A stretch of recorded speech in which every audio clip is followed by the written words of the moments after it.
Para el enfermo y el afligido, de seguro conviene que se diga a Dios: he llevado ya castigo, no ofenderé ya más. Enséñame tú lo que yo no veo, si hice mal, no lo haré más. Job 34, 31, 32. Nuestro lenguaje debe ser siempre el adecuado, aun cuando nos dirigimos simplemente a quienes nos rodean. Por eso Salomón representa al predicador buscando las palabras aceptables o las palabras necesarias para la ocasión.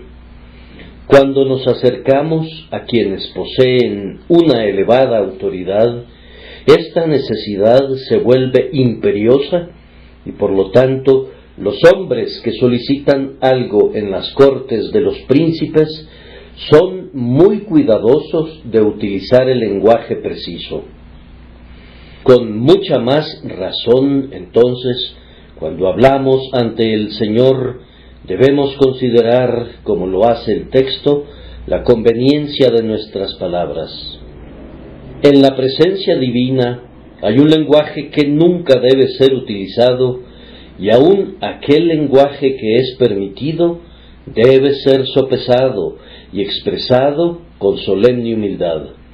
Por esto Eliú hace bien en sugerir en el texto un lenguaje que conviene que se diga a Dios, que nuestros labios sean siempre resguardados por un centinela que vigila, para que no nos sea permitido expresar a través de ellos nada deshonroso para el Altísimo. En la presencia divina, y siempre estamos allí, nos corresponde establecer una doble guardia sobre cada palabra que sale de nuestra boca. Recuerden que cada pensamiento nuestro es un discurso ante Dios. El pensamiento no es un discurso dirigido al hombre, pues los hombres no pueden leer los pensamientos de otros si no son expresados mediante palabras u otros signos exteriores, pero Dios, que lee los corazones, considera los pensamientos como discursos no expresados y nos oye decir en nuestras almas muchas cosas que nunca fueron dichas por nuestras lenguas. Amados, hay pensamientos que no es conveniente que pensemos ante el Señor, y es recomendable que nosotros, especialmente los que nos encontramos afligidos, seamos sumamente cuidadosos de esos pensamientos para que el Señor no nos escuche decir en nuestros corazones cosas que vayan a contristar su espíritu y lo provoquen a celos. Oh santos, puesto que cada vez que ustedes piensan, lo hacen en la inmediata presencia de su Padre Celestial, estén conscientes de cada uno de sus pensamientos, para que no pequen en las cámaras secretas de su ser y acusen a Dios insensatamente.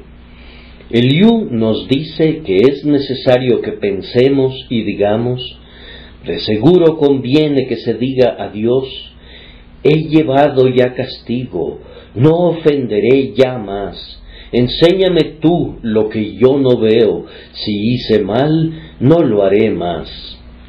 En este sermón usaremos este texto en referencia a quienes están siendo disciplinados, y luego veremos si no hay una enseñanza en él para quienes no se están doliendo bajo la vara.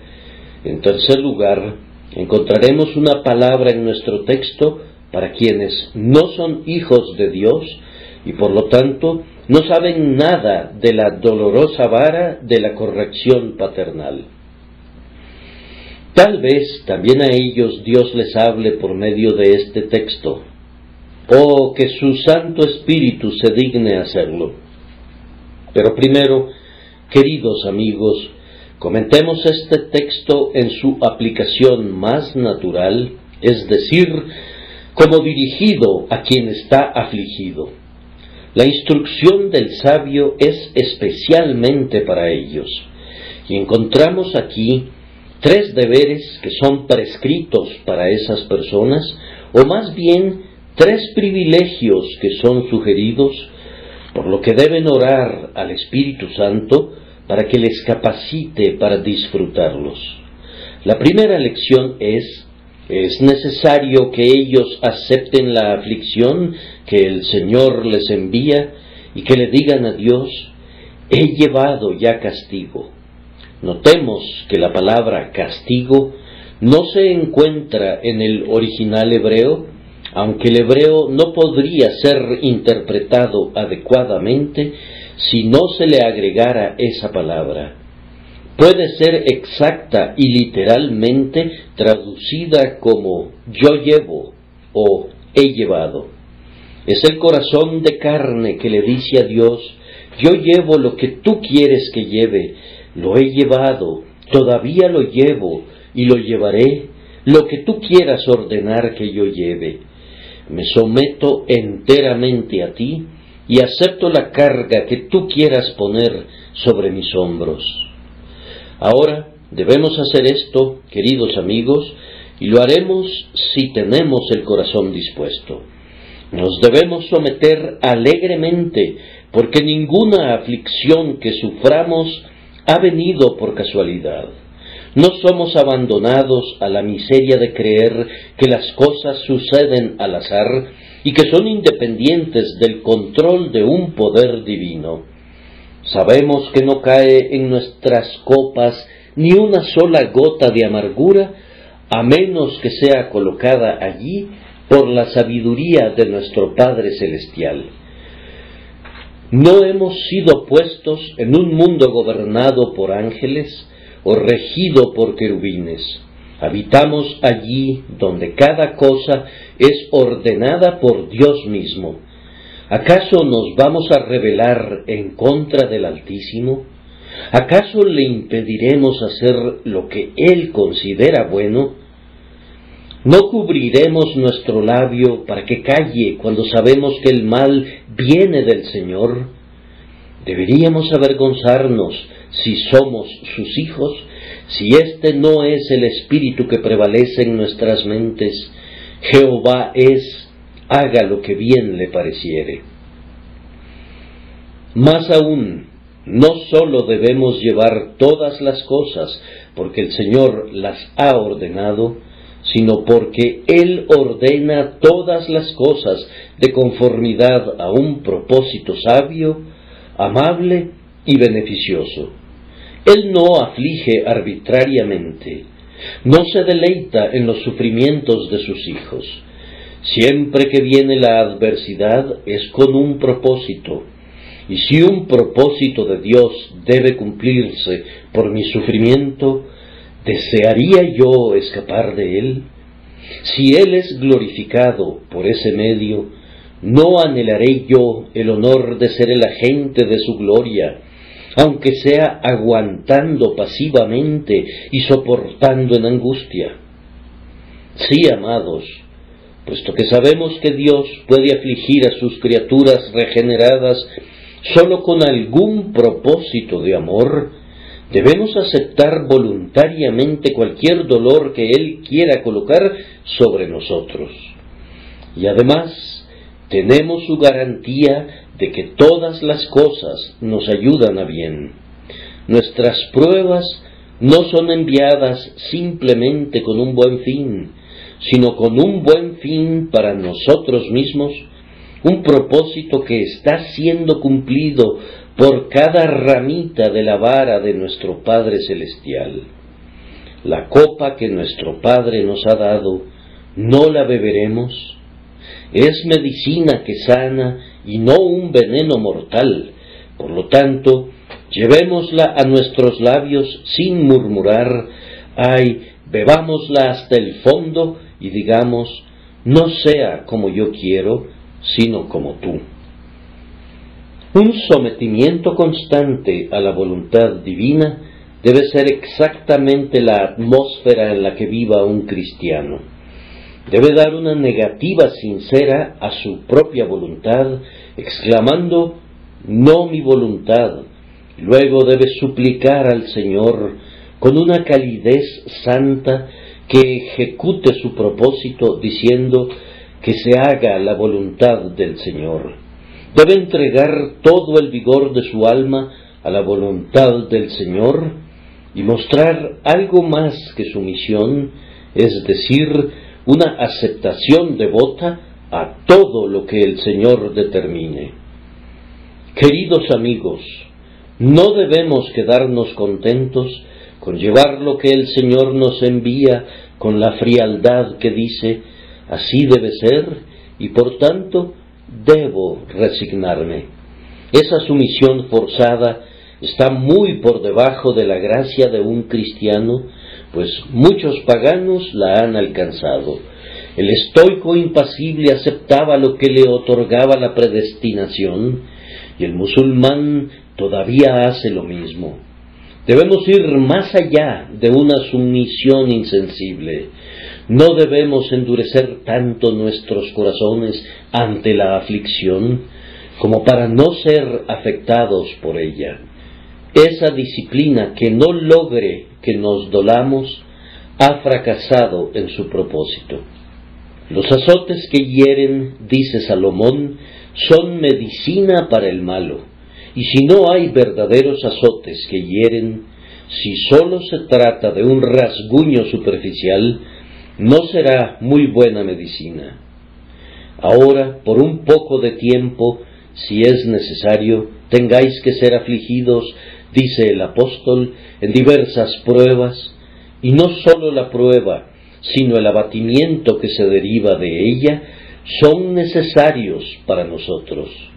Dios no quiere que sus hijos se conviertan como el buey o el asno, que presentan una piel dura a los golpes, sino que quiere que seamos tiernos y sensibles. ¿Existe algo así como el desprecio de la disciplina del Señor, mediante una actitud desafiante que parece retar al Señor para que saque una lágrima o arranque un suspiro de nosotros? Estemos en guardia para no caer en eso. Por otro lado, tampoco debemos recibir la aflicción con un espíritu rebelde. Dura cosa nos es dar coces contra el aguijón, como el buey que cuando es pullado se pone irritado y da coces y se entierra el hierro más profundamente de lo que hubiera penetrado al principio. Nosotros podemos hacer esto fácilmente al quejarnos que Dios es demasiado severo con nosotros. En este espíritu podemos tomar las armas en contra de un mar de problemas, pero no vamos a acabar con ellos oponiéndonos a ellos, sino que incrementaremos su furia. Mediante un orgulloso espíritu murmurador, solo atraemos sobre nosotros prueba tras prueba. Dios resiste a los soberbios, y un espíritu elevado reta su propia oposición. Tampoco, queridos amigos, como creyentes en Dios, debemos desesperar en medio de los problemas, pues eso no es llevar la cruz, sino más bien sería acostarnos bajo ella. Nosotros debemos levantar la carga que nos ha sido asignada y llevarla, y no sentarnos con un mal humor malvado y murmurar que ya no podemos hacer más. Algunos tienen una mente perversa y sus espíritus taciturnos dicen entre dientes que si Dios es tan severo con ellos, entonces deben someterse, pero que han perdido todo ánimo y toda fe, y lo único que piden es licencia para morir. Un hijo de Dios no debe quejarse. Todavía no ha resistido hasta la sangre, combatiendo contra el pecado, y si hubiera resistido, aún así debería decir: he aquí, aunque él me matare, en él esperaré, puesto que Jesús, el varón de dolores, nunca murmuró. No es bueno que ninguno de sus seguidores lo haga. Debemos controlar nuestras almas en paciencia. Tal vez ustedes piensen que es más fácil decirlo que hacerlo.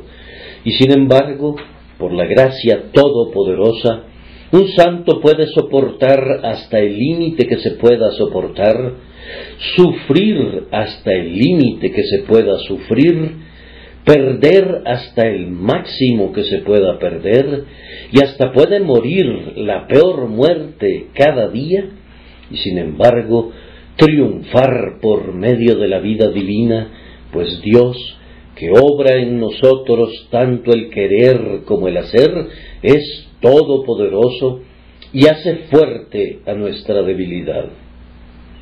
Entonces el cristiano no debe tratar la cruz que Dios ha puesto sobre él de ninguna de las maneras que he descrito, sino que debe aceptarla humildemente, mirando hacia Dios y diciendo: yo considero que podría recibir cosas peores como tu hijo, pues la disciplina de tu casa requiere la vara, y muy bien puedo esperar ser castigado cada mañana. El Hijo de Dios debe sentir que es en verdadera fidelidad que el Señor lo aflige y que cada golpe conlleva amor. Cualquier cosa por encima del más bajo abismo del infierno es una grandiosa misericordia para nosotros. Si tuviéramos que guardar cama por enfermedad durante 50 años y tener escasamente un minuto libre de dolor, aún así, puesto que el Señor ha perdonado nuestros pecados y nos ha aceptado en Cristo Jesús y nos ha hecho sus hijos, debemos estar agradecidos por cada dolor y todavía bendecir al Señor estando en nuestros lechos y cantar sus alabanzas en medio del incendio. Por tanto, humildemente, como pecadores que merecemos la ira divina, estamos obligados a aceptar la disciplina del Señor. Debemos recibir el castigo con mansa sumisión, presentándonos a Dios para que Él haga todavía con nosotros conforme a sus tratos con nosotros, no deseando desviarnos a mano derecha ni a mano izquierda, pidiéndole, si es su voluntad, que quite la carga, que sane el dolor, que nos libre del luto y cosas semejantes, pero aún así, siempre dejando un amplio margen para la total resignación de espíritu. El oro no debe rebelarse en contra del orfebre, pero debe ceder de inmediato para que sea colocado en el crisol y arrojado al fuego. El trigo, cuando va a ser trillado, no debe tener una voluntad propia, sino tiene que estar anuente a soportar los golpes del desgranador para que la broza pueda ser separada del precioso grano.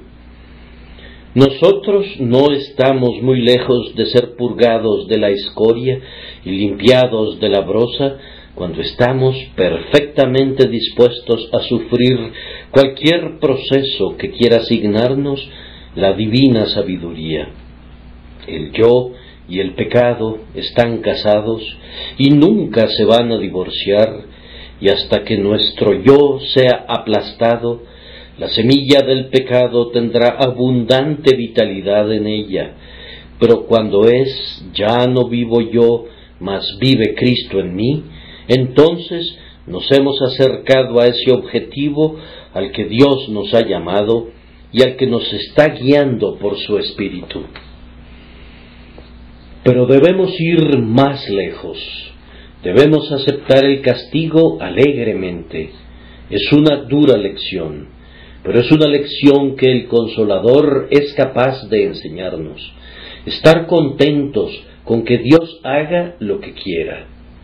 ¿Saben lo que es estar muy contentos de hacer lo que no queremos hacer algunas veces? Quiero decir que no hubieran querido hacer eso, pero se dan cuenta que eso agrada a alguien que aman y de inmediato la fastidiosa tarea se vuelve un placer.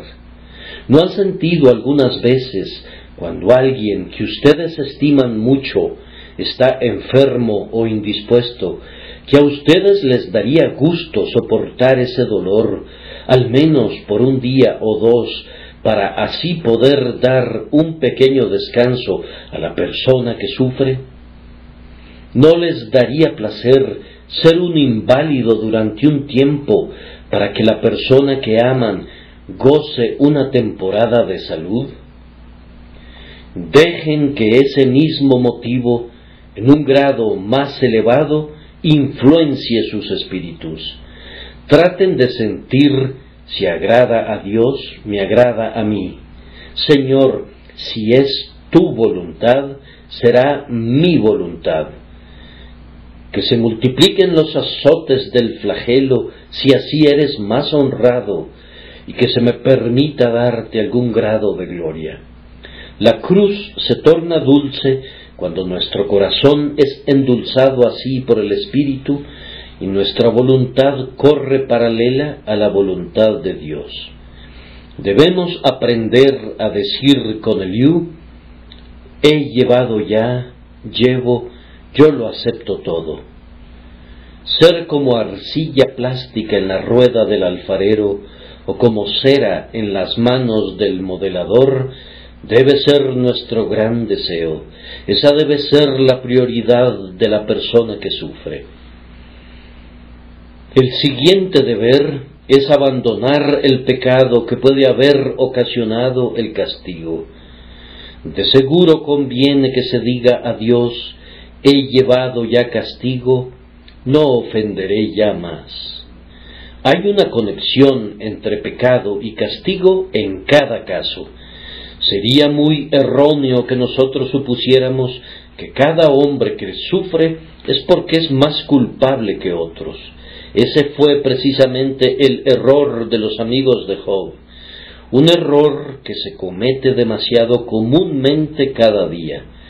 Pero es correcto que la propia persona que sufre juzgue su propio caso por un estándar que nosotros no podemos usar en relación a esa persona. Debería decir: ¿no habrá alguna conexión entre este castigo y el pecado que mora en mí? Y aquí él no se debe juzgar injustamente, aún para Dios, para que no se hunda en un sufrimiento innecesario. Hay aflicciones que vienen de Dios no debido al pecado pasado, sino para prevenir el pecado en el futuro. Hay también podas drásticas que tienen el objetivo que produzcamos más fruto. Nos son enviadas no porque no hayamos producido ningún fruto, sino más bien somos ramas cargadas de fruto y somos dignos de que nos poden. Todo aquel que lleva fruto lo limpiará para que lleve más fruto. También hay aflicciones que son enviadas a manera de prueba y de examen y de comprobación, tanto para la gloria de Dios y para la manifestación de su poder, como también para el consuelo de otros, para que los santos trémulos puedan ver cómo hombres débiles y endebles pueden llevar la cruz más pesada por causa de Cristo y pueden triunfar bajo su peso. No debemos estar seguros de que cada dolor que nos viene es a causa de algún pecado cometido. Sin embargo, lo mejor sería que fuéramos más severos con nosotros mismos de lo que quisiéramos ser con otros, preguntándonos siempre: ¿no hay algún motivo para este castigo? ¿No habrá algo de lo que Dios me quiere liberar, o algo que lo ha agraviado, que ha motivado que Él me aflija a mí?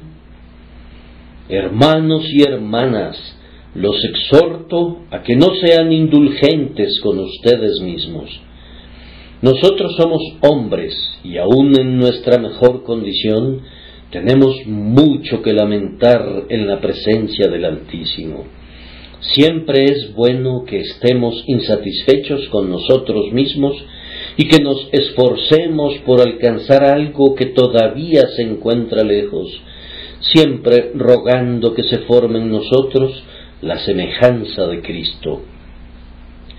A menudo hay espinas colocadas en el nido con el objeto de que busquemos los males ocultos. En tan poco tienes las consolaciones de Dios y las palabras que con dulzura se te dicen. ¿Ha habido una derrota en Jai? ¿No habrá un Acán en el campamento? ¿No ha escondido un traidor un precioso manto babilónico y un lingote de oro? ¿Acaso la prueba no sugiere que puede haber algo fuera de lugar? Amados, me pido y les pido que miren ahora no sólo su carácter exterior, sino su vida más privada y su caminar ante Dios, y que vean si hay alguna falla. ¿Hay problemas en la familia?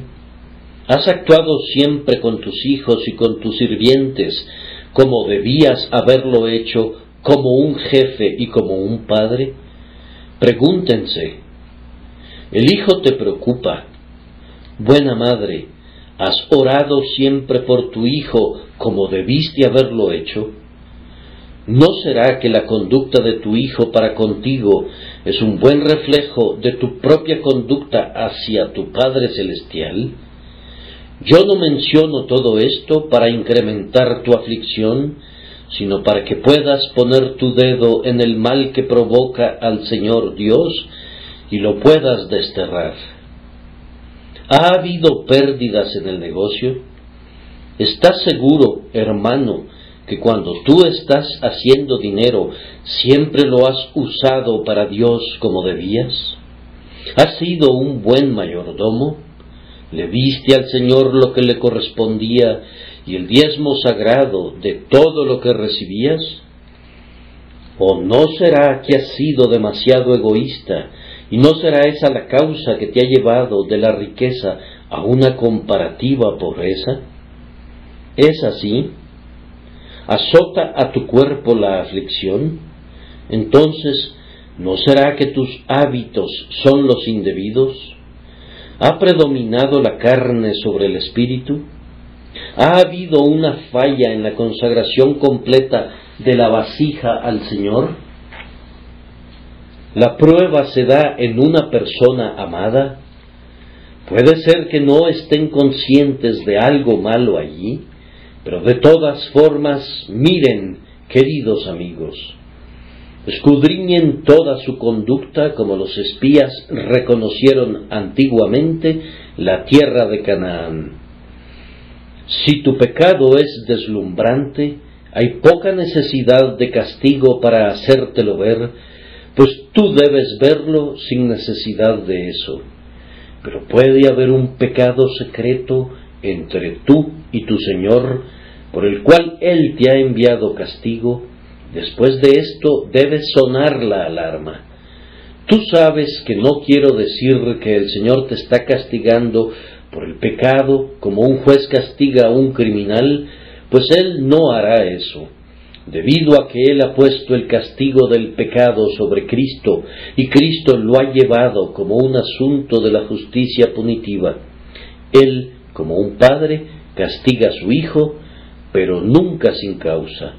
Los exhorto a que vean si no habrá por ahí alguna causa para la dolorosa disciplina presente. Nunca caigan en el error de algunos que suponen que el pecado en los hijos de Dios es algo sin importancia. Pues bien, si hay algún lugar donde el pecado es horrible, es en un hijo de Dios. Por eso el texto dice: no ofenderé ya más. El pecado es algo ofensivo para Dios. Él no puede soportarlo. A mí me desagradaría ver la mancha de alguna plaga en la cara de alguien, pero yo temblaría más que nada si viera manchas por toda la cara de mi propio hijo. El pecado es más visible en un buen hombre que en cualquier otro. Yo puedo dejar caer una gota de tinta en un pañuelo negro y no se verá, pero en un pañuelo blanco se puede percibir directamente y resalta más debido a la blancura de la tela que ha sido manchada. Tú, Hijo de Dios, debes saber que precisamente en la proporción que eres santificado, en la medida que vives cerca de Dios, tu pecado será más atroz para el Altísimo. Es gloriosamente terrible vivir cerca de Dios. Me pregunto si me entienden todos ustedes. Caminar con un monarca como un cortesano favorito es un asunto muy delicado. Los favoritos tienen que cuidar sus pasos, pues aunque estén cerca de un rey, ellos saben muy bien cuán pronto pueden caer de su elevada posición. Nosotros servimos a un Dios celoso. Esta es una pregunta maravillosa. ¿Quién de nosotros morará con el fuego consumidor? ¿Quién de nosotros habitará con las llamas eternas? Dios es ese fuego consumidor. Dios es las llamas eternas. ¿Quién de nosotros morará con Él?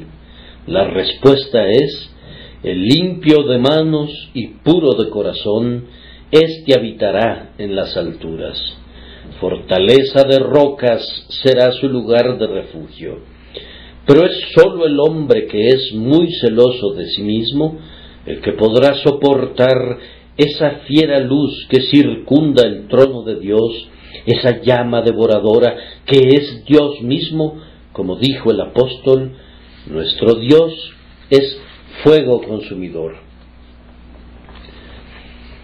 La esposa de César no sólo tenía que ser sin mancha, sino que tenía que estar por encima de cualquier sospecha, y así debe ser el carácter del Hijo de Dios, quien, como Moisés, vive en el círculo interior, que está en la cima de la montaña, que sabe lo que significan los picos del Sinaí y lo que es estar en comunión con el Altísimo durante 40 días. Amados amigos, los exhorto a una búsqueda minuciosa de cuál puede ser la transgresión que ha traído la corrección sobre ustedes, pues puede ser en ustedes una ofensa que escasamente sería pecado en otra persona. Otra persona puede caer en la misma falta que tú, como un pecado de ignorancia, pero por tu conocimiento el pecado es más negro en ti. El Señor será santificado en quienes se acercan a Él, y ay de ellos si se manchan. La tercera lección del texto para los afligidos claramente les enseña que es su deber y su privilegio pedir por más luz. El texto dice: enséñame tú lo que yo no veo, si hice mal, no lo haré más. ¿Ven lo que significa esto? Se trata del Hijo de Dios, despierto y que busca el pecado indicado por el castigo, y puesto que él no puede ver todo el mal que pueda haber en él, se vuelve a Dios con esta oración: enséñame tú lo que yo no veo. Amados amigos, puede ser que al examinar su vida pasada y al escudriñar su corazón, no vean su pecado porque tal vez está donde menos sospechan.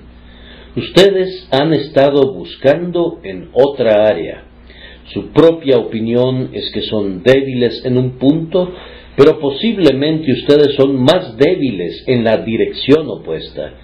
En ninguna otra cosa los hombres cometen más errores que en lo concerniente a su propio carácter. He sabido que un hermano confiesa que es deficiente en firmeza cuando, en mi opinión, era obstinado como el que más. Otro hombre ha dicho que siempre necesita serenidad, y sin embargo, yo pensaba que si yo necesitaba llenar un pozo con hielo, solo tenía que colocar a ese hombre en el pozo. Las personas no se juzgan adecuadamente a sí mismas. Personas que no sienten dicen que son demasiado sensibles, y personas egoístas se imaginan víctimas por el bien de otros. Así que puede ser que ustedes han estado buscando el pecado en un área cuando su falla se encuentra en el punto opuesto del cuadrante. Oren entonces diciendo: examíname, oh Dios, y conoce mi corazón, pruébame y enséñame tú lo que yo no veo. Recuerden, hermanos, que nuestros peores pecados pueden esconderse tras nuestras cosas más santas. Oh, cómo se esconden estos males, no bajo las zarzas ni las ortigas del estercolero, sino tras los lirios y las rosas del jardín. Ellos se esconden en las copas de las flores. Ellos no revolotean en nuestras almas como diablos con alas de dragón, más bien vuelan como ángeles de luz, con alas pintadas con los colores del arco iris. Vienen como ovejas que parecen estar muy gordas, pero son lobos con piel de ovejas. Estén en guardia, entonces, muy cuidadosamente contra los pecados de sus cosas santas. En nuestras cosas santas estamos más cerca de Dios que en cualquier otro momento, y es por eso que cualquier contaminación nos trae más rápidamente el golpe de la vara de nuestro Padre Celestial.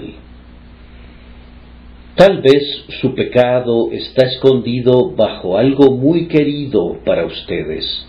Jacob realizó una intensa búsqueda de las imágenes, los terafines que Labán adoraba. No los pudo encontrar.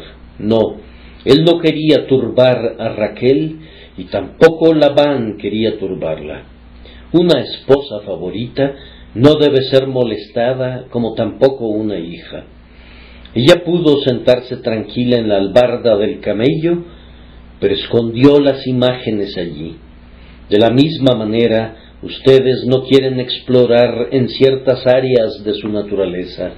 Es un tema muy delicado, algo que les molesta mucho si alguien lo sugiere siquiera. Es precisamente allí donde el pecado se encuentra alojado.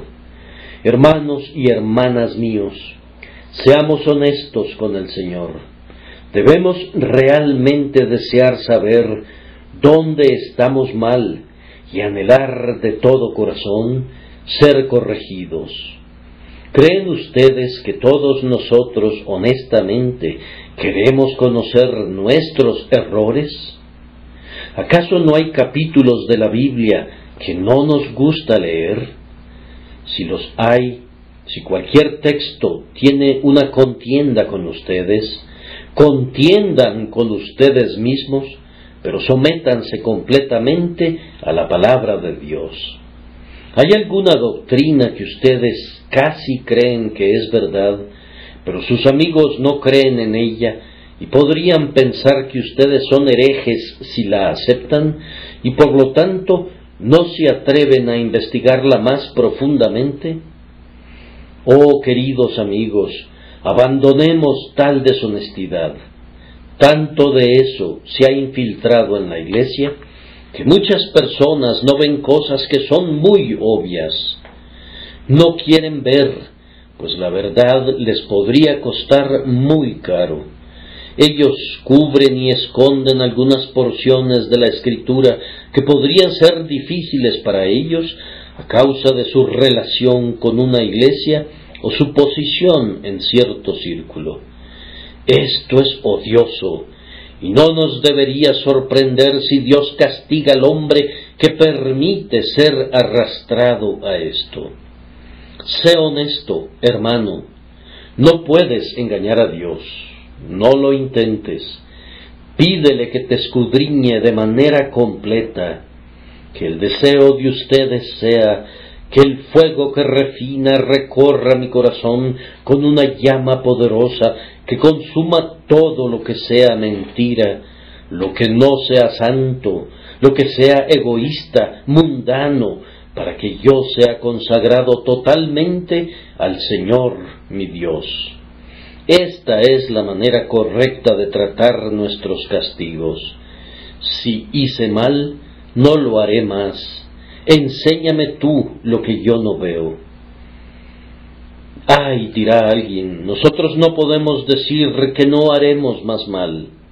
Sí, podemos decirlo mucho más fácilmente de lo que podemos practicarlo, y por tanto sería una lástima que lo digamos excepto en el espíritu evangélico, descansando plenamente en la fuerza divina. Aquel que diga, no haré más mal, ha hecho el mal allí mismo, si ha hecho el voto basándose en su propia fuerza, pues se ha exaltado a sí mismo al lugar de Dios por la confianza en sí mismo. Debemos sentir en lo más íntimo de nuestros corazones que deseamos apartarnos de todas las iniquidades. Debe haber una intención sincera y hecha de todo corazón, de tal manera que, como Pablo sacudió la víbora en el fuego, así nosotros también, con la ayuda de Dios, sacudiremos el pecado cualquiera que sea, que nos trae la prueba o que causa que el Señor retire de nosotros la luz de su rostro. Oh, con cuánta convicción quiero exhortar a mis hermanos y hermanas que son probados, que busquen este excelente fruto de la aflicción. Que venga a cada uno de nosotros conforme venga la aflicción, para que nunca perdamos el dulce fruto de este árbol amargo. Que Dios bendiga a todos los que son probados y los apoye en medio de sus aflicciones, pero sobre todo que los santifique por medio de la tribulación, pues ese es el punto principal. Y no importa cuán dolorosas sean las llamas, si ustedes son purificados por el fuego. Y ahora, brevemente, voy a usar el texto para aquellos de ustedes que tal vez no han sido afligidos. ¿Qué es lo que dice el texto para ustedes si no han sido afligidos? ¿Acaso no dice esto, si el afligido debe decir, yo lo llevo, y tomar su yugo con gozo, cuán alegremente debes tomar tu yugo de cada día de tu labor cristiana? Hermano, hermana, ¿te sientes cansado alguna vez? ¿Acaso la escuela dominical te agota? ¿Esa clase de Biblia se ha convertido en una pesadez? ¿Esas visitas hechas casa por casa se han vuelto aburridas? ¿La distribución de folletos y libros se ha vuelto monótona y tediosa? Ahora mira, hermano mío, mira allá a aquel querido santo de Dios que ha tenido que guardar cama por muchos meses, a tal punto que las plumas de su cama se han endurecido. Se voltea a un lado y al otro, pero no encuentra reposo, no duerme en la noche y no tiene sosiego en el día. ¿Te gustaría tomar su lugar?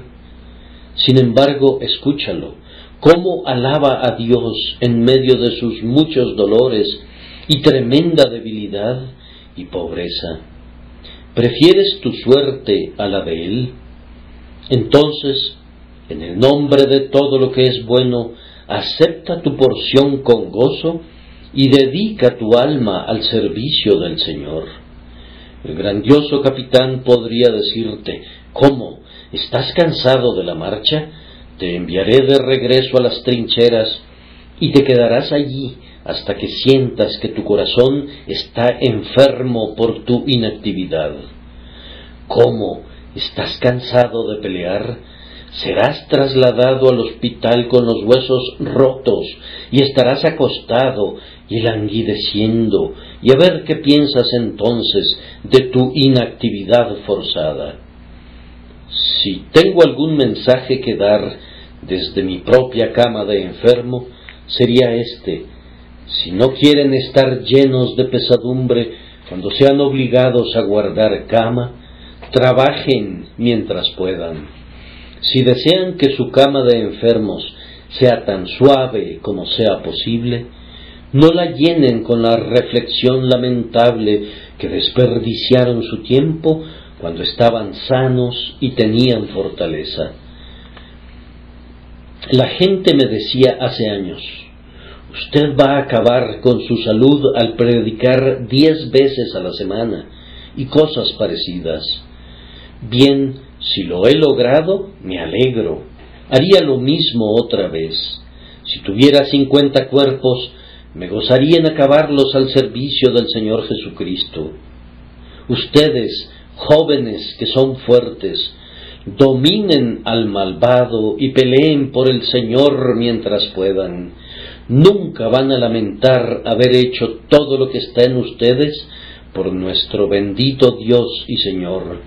Hagan lo más que puedan cada día y no pospongan ningún trabajo para el día siguiente.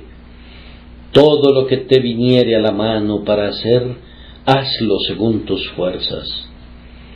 Todavía tenemos otra observación para quienes son fuertes. Los favores de Dios no deberían llevarnos a escudriñar nuestros pecados. El castigo actúa como dedo negro que señala nuestras fallas. ¿No debería el amor de Dios hacer lo mismo con su mano deslumbrante de joyas? Señor, tú me das buena salud. Señor, tú preservas a mi esposa y a mis hijos. Me das riqueza para vivir y ahorrar. Entonces, Señor, ¿hay algo en mí que no te agrade? ¿Guardo algo en mi alma que pueda vejar tu espíritu? Que tu amor me guíe para que pueda escapar de estos males. Este es un texto muy dulce. No seáis como el caballo o como el mulo sin entendimiento, que han de ser sujetados con cabestro y con freno, porque si no, no se acercan a ti.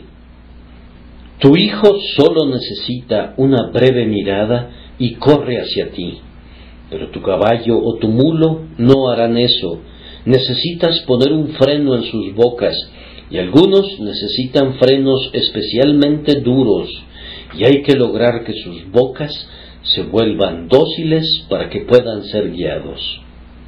Ustedes son hombres, por tanto no sean como las bestias. Sin embargo, algunos de los propios hijos de Dios son muy brutos, no quieren obedecer sus palabras, y así su Dios tiene que darles golpes, pues Él quiere que sus hijos le obedezcan. Si quieren ser atraídos con cuerdas de amor, lo serán, pero si no quieren, serán llevados con la vara. Si ustedes se convierten en caballos o mulos, Él los tratará como caballos y mulos, o tendrán razón para pensar eso.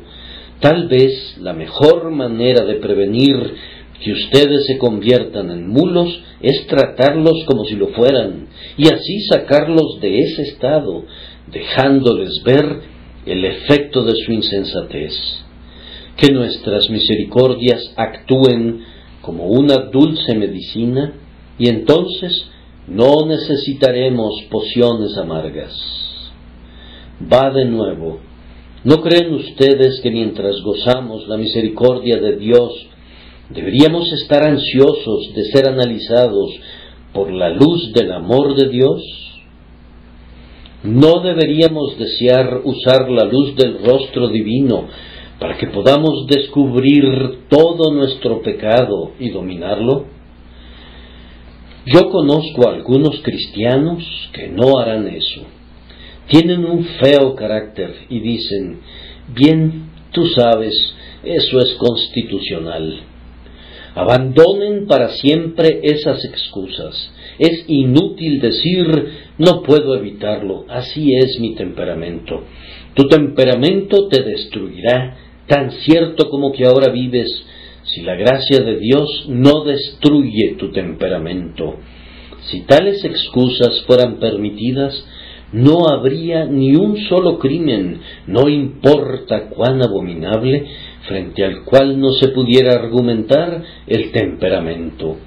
Ladrones, prostitutas, borrachos, asesinos, todos ellos pueden establecer esta justificación, pues todos tienen sus malvados temperamentos. ¿Acaso encuentran en la ley que cualquier pecado es excusado sobre la base de que es constitucional? ¿Encuentras algo en el ejemplo de Cristo o en los preceptos del Evangelio que justifiquen que un hombre diga: debo ser tratado con indulgencia, pues mi naturaleza está tan inclinada a cierto pecado que no puedo evitar rendirme a él? Hermano mío, no debes decir tonterías. Tu prioridad es conquistar el pecado que más amas. Dirige todos tus esfuerzos contra él y recibirás gracia en la medida de tus esfuerzos. Jericó debe ser sitiada primero, pues es el principal fuerte del enemigo, y mientras no pueda ser tomada, no puede hacerse nada. Yo he notado en general en la conversión que el cambio más completo tiene lugar en el preciso punto en que el hombre era constitucionalmente más débil. La fuerza de Dios es hecha perfecta en nuestra debilidad. Bien, dirá alguno, supón que yo tengo un pecado que me acosa. ¿Qué puedo hacer yo? Yo respondo, si yo supiera que 4 individuos me van a asaltar esta noche en Clapham Common, llevaría conmigo suficientes policías para que encierren a esos tipos. Cuando un hombre sabe que tiene un pecado que le asedia, no debe decir: es un pecado que me acorrala, yo no puedo contra él. Más bien, él debe pedir ayuda celestial contra este asedio. Si tienes pecados que te acosan y tú lo sabes, lucha contra ellos y domínalos por la sangre del Cordero. Mediante la fe en Jesucristo, los pecados que acosan serán llevados cautivos y deben ser llevados cautivos, pues el Hijo de Dios debe vencer hasta el fin. Será más que conquistador por medio de aquel que lo ha amado. Que el amor de Dios, entonces, los guíe a escudriñarse a ustedes mismos y decir: enséñame tú lo que yo no veo. Si hice mal, no lo haré más. El último comentario que debo hacer es para el inconverso. Tal vez haya personas que no pertenecen al pueblo de Dios y, sin embargo, son muy felices y prósperos. Ellos tienen todo lo que el corazón puede desear, y cuando me oyen hablar acerca del castigo de los hijos de Dios, dicen: yo no quiero ser uno de ellos, si tal es su suerte. Ustedes prefieren continuar siendo lo que son, ¿no es cierto? Sí, responden. Escuchen, por favor. Vamos a suponer que tenemos ante nosotros a un príncipe heredero que un día será rey. Él ha hecho algo malo y su padre lo ha castigado con la vara. Allí está el joven príncipe con lágrimas rodándole por sus mejillas. Y por allá vemos a un árabe callejero que no ha conocido a su padre. Ciertamente no experimentó un padre que lo corrigiera para su propio bien. Él puede hacer lo que quiera, usar cualquier tipo de lenguaje, robar, mentir, jurar, si así lo quiere, y nadie lo castigará.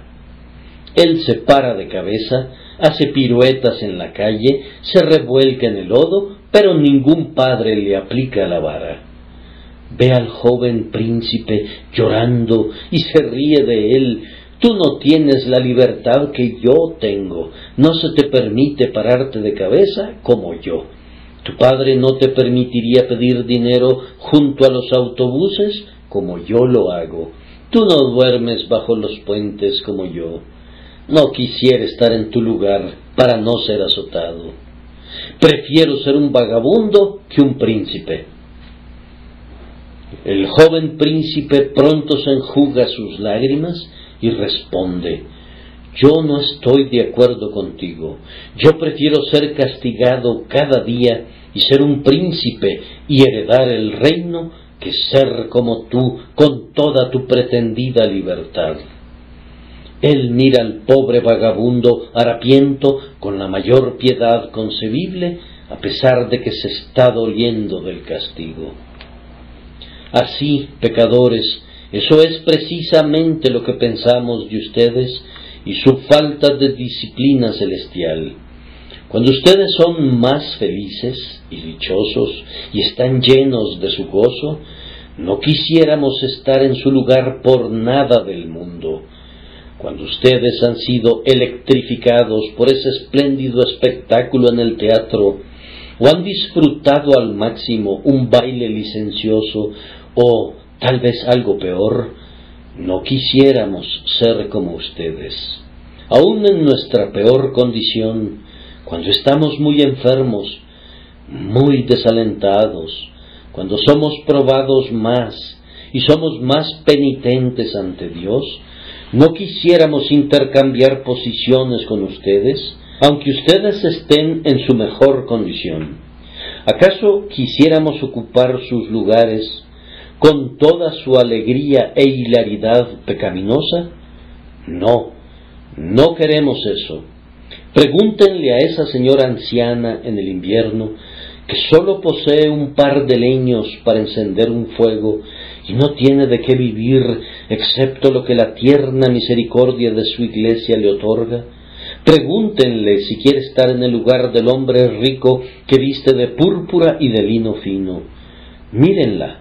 Se pone un viejo manto rojo para cubrir sus piernas que sufren de severo reumatismo. Su alacena está vacía. Su pobre marido descansa en el cementerio y no tiene ningún hijo que venga a visitarla. Ah, allí está. Ustedes podrán decir: ella es un objeto miserable. Y aquí vemos a un joven caballero con sus botas de montar que regresa a casa de una cacería. Se para frente a ella. Podría decirle, con todas sus múltiples posesiones y sus vastas tierras: tú quisieras estar en mi lugar, madre, ¿no es cierto?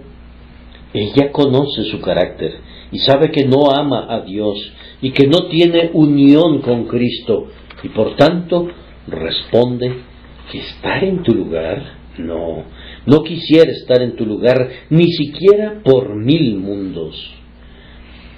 Ve tú que presumes de todas tus riquezas y pregona cuán brillantes son. Tus montones de polvo brillante son tuyos, pero el Redentor es mío.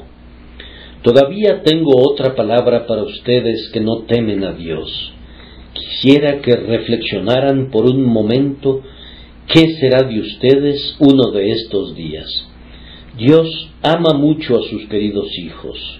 Los ama tanto que Jesús murió para salvarlos, y sin embargo no pasa por alto sus pecados, sino que los castiga con vara de hombres.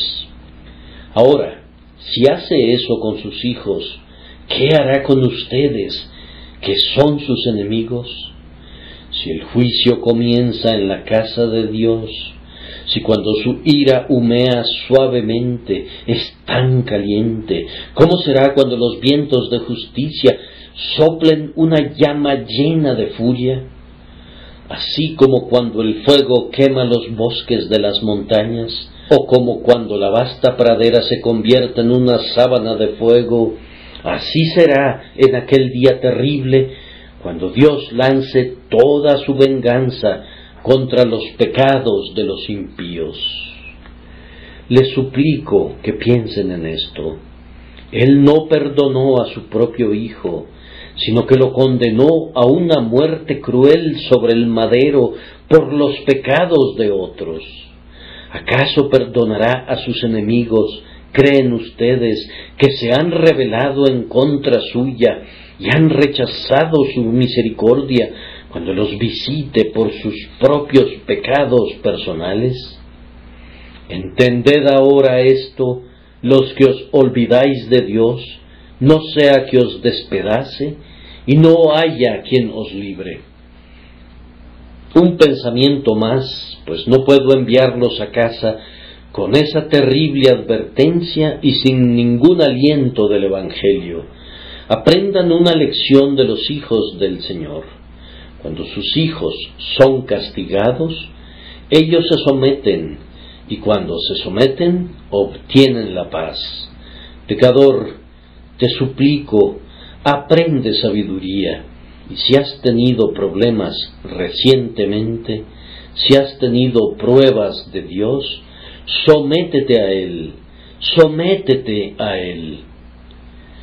El viejo Master Quarles presenta un cuadro original de un hombre que está golpeando a un enemigo con un desgranador.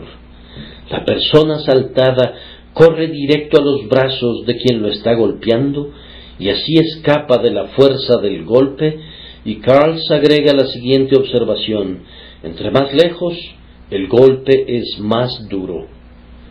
Pecador, acércate, corre hacia el pecho de Dios hoy. Di, me levantaré e iré a mi Padre. Dios no te va a golpear si vas allá. ¿Cómo podría hacerlo? El Señor dice, ¿o forzará a alguien mi fortaleza? Haga conmigo paz, sí, haga paz conmigo. Cuando ese brazo esté levantado para golpearte, aférrate a él. Aférrate a ese brazo de fortaleza como es revelado en Jesucristo, pues en él Dios ha desnudado su santo brazo ante los ojos de todo su pueblo. Cuélgate del brazo que de otra manera te aplastaría. Confía en el Señor, pecador, a través de Jesucristo, el sacrificio de expiación, y encontrarás paz en él.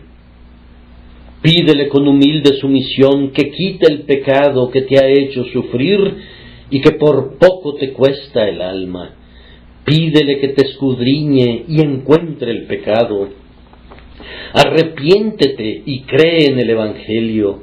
Abandona el mal y aférrate al Salvador, el grandioso médico que cura la enfermedad del pecado, y vivirás.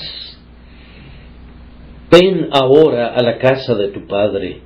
Esos harapos, ese estómago hambriento, esos cerdos y platos sucios, esos ciudadanos que no te quisieron ayudar, el más blando de todos los ciudadanos cuya sola bondad consistió en degradarte aún más de lo que estabas, todo esto te fue enviado para traerte de regreso a casa. Créelo, alma, y di, me levantaré e iré a mi Padre y le diré, Padre, he pecado contra el cielo y contra ti.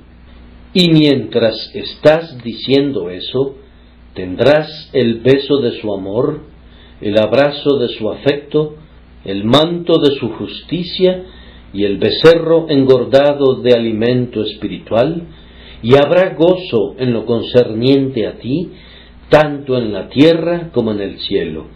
Que el Señor los bendiga, por Jesucristo nuestro Señor. Amén.